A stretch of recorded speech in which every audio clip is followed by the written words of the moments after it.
Le parcours, c'est un moyen de locomotion qui se pratique aussi bien dans le milieu urbain que dans le milieu naturel,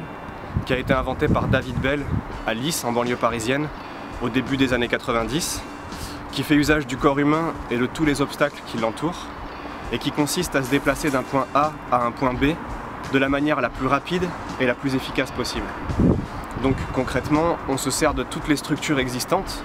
bancs, poubelles, murets, barrières, rochers ou arbres, pour se déplacer, en recherchant avant tout l'efficacité. Dans un lieu comme celui où on se trouve actuellement, par exemple, quelqu'un qui ne pratique pas le parcours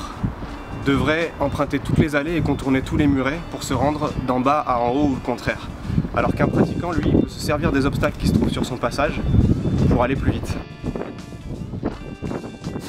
Alors pour rendre ce moyen de locomotion possible, il faut une préparation aussi bien physique que mentale,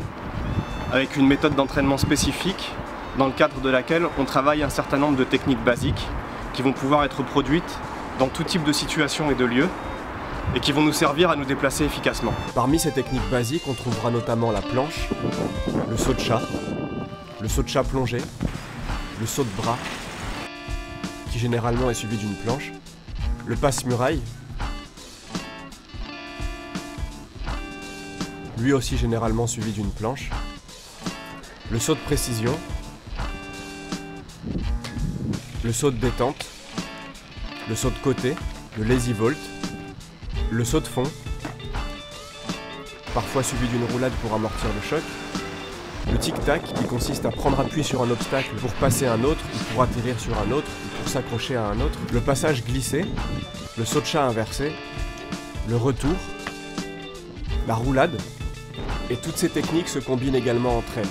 Par exemple un saut de chat avec un saut de précision, ou encore un saut de chat avec un saut de bras. Le parcours ne consiste pas à sauter le plus haut ou le plus loin possible, mais c'est basé sur un principe qui s'appelle l'efficience et qui consiste dans l'optimisation des moyens mis en œuvre pour parvenir à un résultat. Autrement dit, dans la capacité de produire le maximum de résultats avec le minimum d'efforts et de dépenses. Dans ce cadre-là, il y a plusieurs aspects à prendre en compte. D'abord, il y a la rapidité, le fait de se rendre du point A au point B le plus vite possible.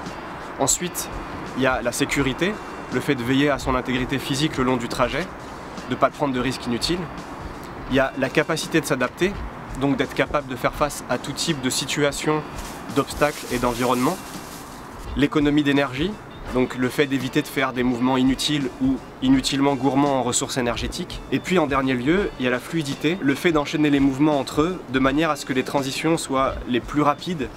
et les moins visibles possibles, ce qui nous permet de gagner en temps et en énergie.